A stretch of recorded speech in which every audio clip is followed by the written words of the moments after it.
Economic losses are growing, climate indicators are escalating, and people are dying. Look at the numbers. $2 trillion US dollars have already been spent addressing the consequences of climate disasters in recent years, and this figure will only continue to rise in the very progression we talked about. You may have heard calls for climate adaptation.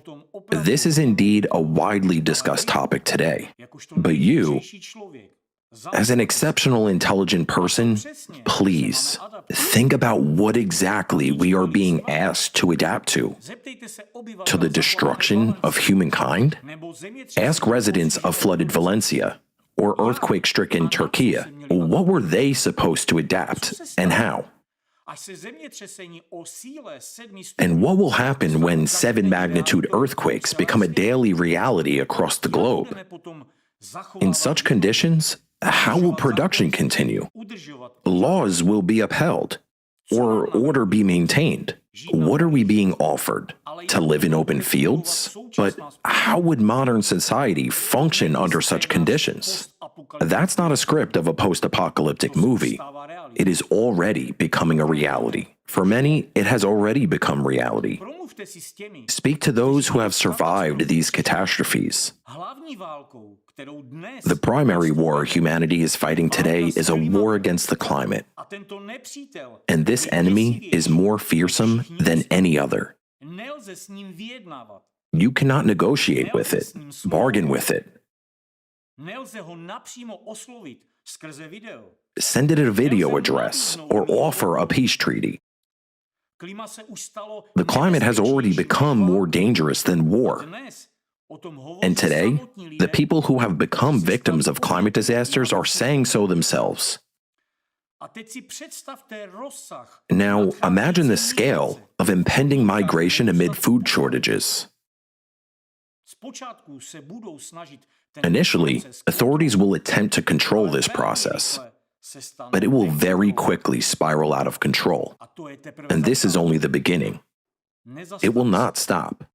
In fact, everything is escalating even faster than we anticipated.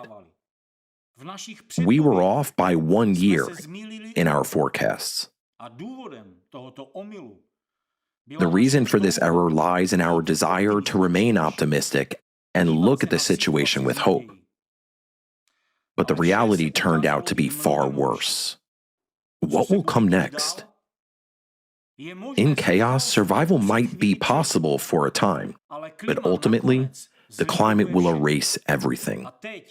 And now, at a time when accurate forecasting and understanding of what is truly happening with the climate are critically needed, we are unable to provide them. This is solely because you personally prohibited us from doing so. For this very reason, I'm addressing you, Alexander Leonidovich. You are a man of genius, and let's face it, you are the only one having real influence in Russia. Let everyone else not be offended, but this is a fact. Over 10 years of operation, our experimental equipment, which you are aware of, provided Russia with a tremendous climate advantage.